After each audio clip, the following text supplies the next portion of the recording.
Le prophète alayhi salatu wassalam, il disait à Abu Bakr et à Omar, si vous voyez Ouais, une personne qui s'appelle Ouais, allez le voir et demandez-lui de demander pardon à Allah pour vous. Regardez, subhanallah. Si vous voyez Ouais, allez le voir et demandez, dites-lui que le prophète alayhi salatu wassalam lui passe le salam. Dites-lui que le prophète lui passe le salam et demandez-lui d'invoquer Allah pour vous, qu'il demande à Allah de vous pardonner. Omar, toute sa vie, il l'a cherché. Wallahi, toute sa vie, Omar ibn Khattab, il a cherché Ouais al-Qarani. Il l'a vu à la fin de son califat, quelques années avant de mourir. Quand il l'a vu, il l'a trouvé. L'histoire, elle est longue. Il lui dit, est-ce que c'est toi, Ouais? Ouais lui dit, non, qu'est-ce que tu me veux? T'es qui? Il dit, moi, je suis Omar ibn Khattab. Il dit, qu'est-ce qu'il y a? Et il lui dit, le prophète, il m'a dit tout cela, tout cela. Ouais, il commence à pleurer. Il lui dit, pourquoi il a dit ça? Qu'est-ce que j'ai fait? Et il lui dit, le prophète, il nous a dit, si on te voit que tu demandes pardon à Allah, et que tu avais la peste et que tu as été guéri, excepté la taille d'une pièce dans ton dos, parce que tu avais une mère et que tu as été bon envers elle. Ouais al-Qarani, à l'époque du prophète, il était croyant. Il n'est pas parti voir le prophète, il ne s'est pas déplacé. Pourquoi? Parce qu'il avait une mère, il ne voulait pas l'abandonner. Il voulait rester avec sa mère. Regardez, il voulait rester avec sa mère, il ne voulait pas la laisser toute seule.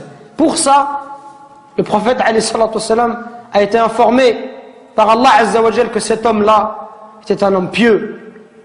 Et Omar, il est parti le voir et il lui a dit, et Ouais lui a dit, moi je vais demander pardon pour toi. Toi tu es Omar ibn Khattab, je vais demander pardon à Allah pour toi. Il lui dit, oui, tu demanderas pardon à Allah pour moi. Pour vous montrer la valeur des parents.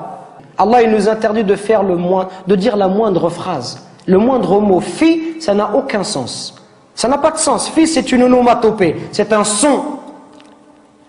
C'est un mot qui est composé de 2 lettres. C'est le mot le plus petit en arabe. C'est pour vous dire que si tu n'as pas le droit de faire à ton père, celui qui fait des phrases entières et qui lui dit tu m'as jamais rien appris, tu m'as jamais rien donné, et qui se plaint, ça c'est encore pire.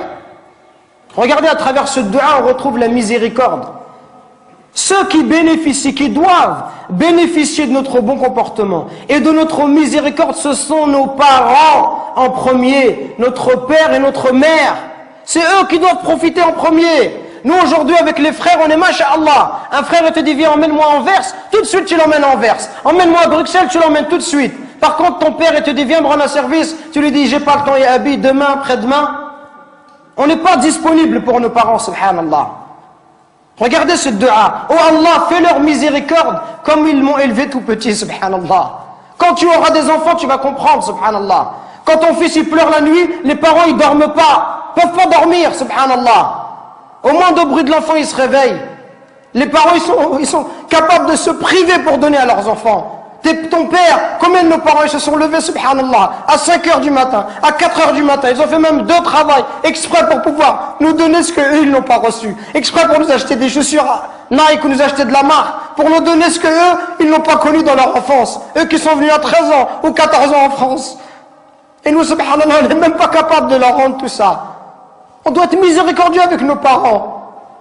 On doit les aimer, leur montrer de l'amour. Quand ils sont vieux, on doit être auprès d'eux, leur accorder du temps. Mais nous, quand on est marié, on préfère notre femme, on préfère nos enfants. Même le pont, certains, si sa femme elle va se disputer avec ses parents, il va toujours prendre le parti de sa femme, subhanallah. Il va faire des cadeaux à sa femme, mais jamais à sa mère. Il va emmener sa femme, il va jamais emmener sa mère. Pourquoi est-ce qu'on est comme ça? Parce que notre cœur, il est devenu dur. Al-Hassan al-Basri, rahimahullah, le jour où sa mère, elle est décédée, il pleurait. On lui dit, ya Hassan, t'es un imam et tu pleures. Comment est-ce que tu peux pleurer? Il dit, je ne pleure pas parce qu'ils sont décédés, je pleure parce qu'une des portes du paradis est fermée. Et c'est la même chose qu'on doit se dire. Et Wallah, c'est ce que je suis en train de me dire moi-même. Qu'on parle, conférence après conférence, khutbah après khutbah, et on dit comportez-vous bien, comportez-vous bien. Et wallah, on est insouciant avec nos parents. Jusqu'au jour où nos parents vont mourir, et là on dira subhanallah, j'aurais voulu faire le bien, j'aurais voulu rester auprès d'eux, j'aurais voulu les accompagner, j'aurais voulu les consoler, j'aurais voulu les aider comme ils m'ont aidé, leur donner comme ils m'ont donné, patienter avec eux comme ils ont patienté avec moi. Qu'on se réveille avant qu'il soit trop tard, subhanallah. Qu'on se réveille avant qu'il soit trop tard, avant qu'on ne regrette. Et avant qu'on dise j'aurais aimé faire le bien, j'aurais aimé voyager avec mon père, j'aurais aimé passer du temps avec lui, j'aurais aimé rester juste m'asseoir, boire un verre de thé, parler avec lui, qu'il soit heureux.